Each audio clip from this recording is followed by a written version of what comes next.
What is going on, campers? Chopsy coming at you with another Cryptid Camp deck building tutorial. Today we're going to be doing the Headless Horseman. It's been much anticipated, so let's get into it. First we'll take a look at the deck list.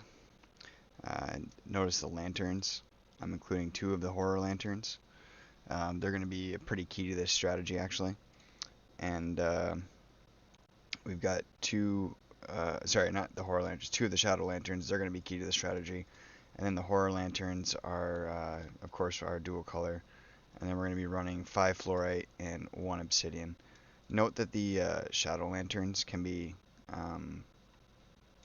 turned off, or sorry, can be switched on in order to generate a single obsidian vision, as well as use the ability that's written on the card, which is to sacrifice a creature in order to gain 2 vision. But we'll get into that later. Our trails are going to be doing cave and graveyard. And the main deck here, I'll try and leave it just on screen here. We're running 4 Ophanim, 2 Dracula, 3 Yara Ma Yahoo, 4 Placenta, 2 Wendigo, 4 Aku Aku, 2 Headless, 3 Utberder, 2 La Llorona, 3 day and night, but specifically night, 2 Blade Candy, Wish Fulfilling, of course, Obsidian Vajra, or Obsidian Vajra, 2 Flaming Spirit Heads, a Fluorite Cabin, Fluorite Incense Burner, 3 Haunted House, Hallows Eve Campfire, 3 Occultists, 3 Spiritualists, and 3 card readings. And of course, it's being led by the new Headless Horseman companion. And we have the other 2 Headless Horsemen are the rare cards from the Kickstarter. But yeah, let's switch over to the TTS. And we'll take a look at the actual cards. Now, obviously the Headless Horseman is the main head honcho at 6. That's going to be sitting in your companion spot. This is a lockdown card, so rival hidden entities can't move, be moved, or swapped by anything. If fog or night is on the field, this cryptid battles non-spirit cryptids in the region if they use a move action. Now what that actually means is if he's on the field, obviously your opponent can't move anything, but if you happen to move a spirit or a non-spirit creature on your side of the field, then Headless Horseman will fight it, so you have to be careful with that. However, many of the cryptids we have in here are spirits, and we do have a way to negate that as well. So I'll talk about that in a bit, but let's go over what we have in our deck. So we have the day and night weather, and the Pasantas, those are to fetch those. So it's just a simple weather fetch card. It's also a 1 cost. Always good to have a few 1 costs in your deck. And it gets +3 attack when night is on the field. Dracula is a 4 cost, but he has a really good ability. Not only does he have Bloodsucker for combat, which is a little bit confusing to get your head wrapped around, but essentially when you fight something, you gain patches after damage is dealt, but before the defeat check happens. So the best example I could give would be if a 5/5 Bloodsucker 1 were to fight a 6/6 creature, then the 5/5 would damage the 6/6 creature and gain a +1/+1 patch, making it a 6/6. And the 6/6 would get a -1/-1 patch, making it a 5/5. However, both of them would still be KO'd. Now, if it was a 6/6 creature that had Bloodsucker 1 versus a 6/6, then what would happen is they would both deal 6 damage to each other, and the Bloodsucker 1 cryptid would gain a +1/+1 patch, effectively pushing his health up to 7. But only 6 damage has been dealt to him. Meanwhile, a -1/-1 patch gets placed onto the opponent, and their health effectively goes down by 1, but also 6 damage has already been dealt to them. So the 6/6 with the Bloodsucker 1 effectively wins. But what you really need to know about it is that if you deal damage with Bloodsucker, the damage is dealt to each other's cryptids before you place the patches on. But then once you place the patches on, you then calculate if either of the cryptids are defeated. And it's obviously going to be less likely that the one that gets the +1/+1 patches will be defeated, and more likely that the one that gets the -1 or the minus patches will be defeated. Now, the most important thing about Dracula, though, is that during your camp phase, you can pay 2 vision to make a chosen rival cryptid your ally until a new cryptid is made an ally by this effect. Now, this is effectively a cryptid steal mechanic. So you pay 2 vision, and you take one of your opponent's cryptids and put it on your side of the field until you decide to use it again. Which means that even if Dracula is KO'd, you still keep that ally because it doesn't say until he's removed from the field. So that's very, very good. Dracula can't move, but he's a spirit, so that kind of, or he's not a spirit, so that kind of works with our Headless Horseman because you don't want to move him anyway. But yeah, he's going to be one of the main parts of the strategy, is taking some of your opponent's cryptids. Now, that Shadow Lantern I mentioned earlier can also be used with this, because you can switch this lantern on and choose one of your allied cryptids to discard it from the region. And if you do, you can generate 2 obsidian.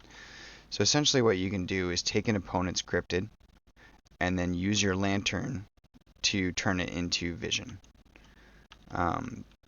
There's other ways you can do that too. The Yaramayahu also does a very similar thing. If he defeats a lower level cryptid than himself, you remove its damage and make it an ally. So then, again, you can use it as a fighter, or you can use it as a sacrifice for your Shadow Lantern. And to further up that strategy, the Wendigo kind of works with that. So if you use an effect to discard one of your allied cryptids, and I did look this up, when something is defeated on the field, they are discarded from the field to the discard. So if you use an effect that says directly discard, or if you use an effect that defeats something, then it will be discarded from that defeat. So you can, for example, use during your camp phase, you may defeat one of your other cryptids to give this cryptid a +2/+2 patch. So you can use this to defeat one of your cryptids you've taken over, or one that you've played, and that will still trigger the Wendigo.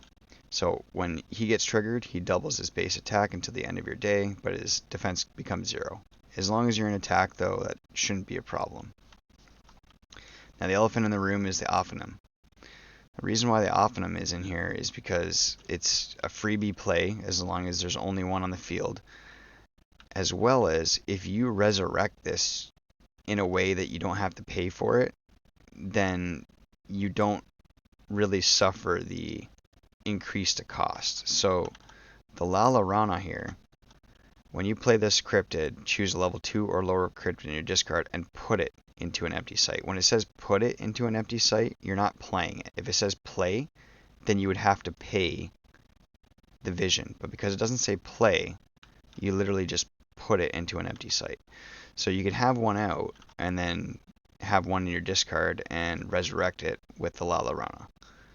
But the La Llorona can also be used on the Aku Aku or the Uperdur. And the Uperdur's bonus is that if this card is removed from your discard, you can place patches on one of your cryptids. We just needed another low-cost cryptid in the deck, so I figured Uperdur would match nicely with the resurrection that we have in here. And then, of course, you have Headless Horseman, who's just a powerhouse, and he works with the Spirit Head supply. Now, this is actually a supply. This isn't a one-time use spell. So you put this down on the field, and once per turn in your adventure phase, you can pay 1 Corallium or 1 Fluorite to deal 3 damage to a chosen cryptid. But if you have a Headless Horseman ally, you can activate it twice in the adventure phase. So you can do 6 damage for 2 Fluorite vision, which is really good. The Fluorite Cabin is another way you can resurrect cryptids, but they have to be Fluorite.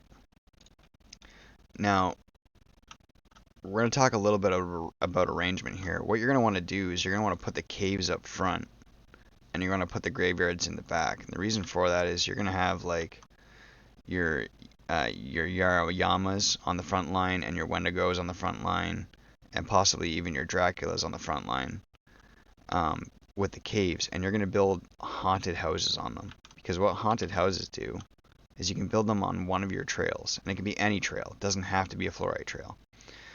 Spirit cryptids in this site have +5 defense, which is great, but if a non-spirit cryptid is defeated here, you may pay its level and vision +1 and cancel the defeat to give it a spirit taxon patch. Now, what is a taxon? A taxon is a type, so just think of it as a cryptid type, like how a Wendigo is a cannibal demon humanoid spirit. That's his taxon. He is a cannibal demon humanoid spirit. And the taxon of Headless Horseman is an equine phantom spirit. So basically what you're doing is you're canceling the defeat of one of your non-spirit cryptids. You're giving him a patch that says that he is now also a spirit and keeping him alive. So you want to have all of your non-spirit cryptids on those so that if you can, and you have the means to pay for it, you can res them. Which goes back to Ophanim. If you have Ophanim on a front trail with a haunted house on it, and your opponent defeats it, well, because it costs 0, you can just pay 1 to resurrect it again, and it'll come back as a spirit, which is really nice. Because then it doesn't, if you want to move it now, it counts as a spirit, and you don't have to worry about like the Headless Horseman fighting him or anything like that. As far as memories, they're very standard. We've got card reading, always a good, just being able to find stuff in your deck.